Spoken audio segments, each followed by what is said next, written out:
Marcus, 100 first-class games for Western Australia. Just tell us, what does the milestone mean to you? Well, it makes me feel a little bit old, I must admit. It certainly makes me reflect, I guess, leading up to this game next week, where it's all gone. It's been, I think it's my 12th season, so looking back, I've had some ups and downs, but the majority of it, I've had a lot of fun and a lot of great times, and I guess the days like this, you kind of reflect and you just feel how lucky you are and privileged you are to have 100 games playing at this level and playing for this wonderful state. I feel very humbled. Like you said, there's some great players that have played over 100 games for Western Australia. A lot of the guys I certainly look up to, and it feels very strange to be a part of that group, and maybe it'll take some time after my career to kind of feel that I belong there. But look, I still feel that after so long that not to have played in the Shield final is certainly something that's burning deep inside me, and I certainly hope that before my career's ended, that I can leave this team winning back the Sheffield Shield after so long. Yeah, I think Paul Rifle and David Saker, Ian Harvey, was to name a few. I was a young fella there and just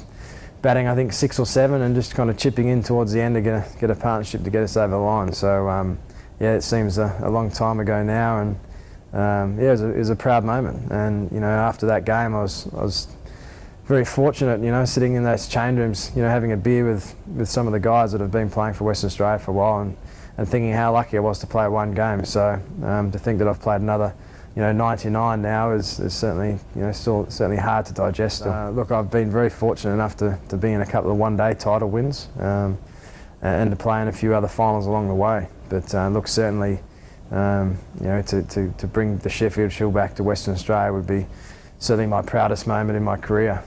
So that's something I'll certainly be driving to still achieve. Very confident with the group we've got at the moment and the position we've got this season, we can achieve that. So look, I certainly feel that as long as I'm contributing, I've still got plenty to offer, and I certainly don't want to be leaving WA cricket without bringing it back up to where it deserves to be. Yeah, I think that's some of the great memories and the great times I've had, is to work with some of the great coaches.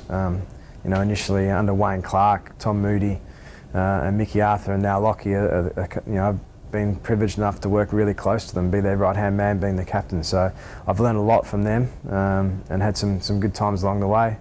Enjoyed their company and enjoyed their stories. So that's the memories that I look back on my career with great fondness, is celebrating teammate success, celebrating team success, and enjoying the great times with teammates and coaches over the last 10 years is certainly something that I certainly look back on more than individual performances. Yeah, look, probably initially there's many, but I think one of the early special moments was a pretty famous victory back at the MCG. I think it might be 2001, where we were made to follow on, and it was a game that we should never have ever won.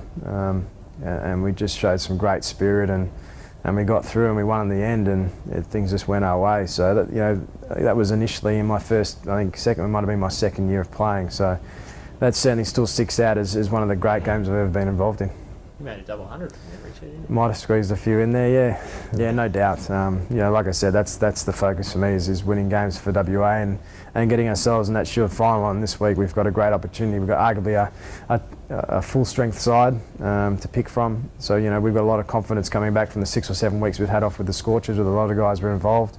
So that's already carried into the Warriors squad, and we're very, very confident. Even though the Bulls haven't lost in this format, the group certainly feels confident of going up there, and certainly wouldn't be surprised coming back home with the 6 points.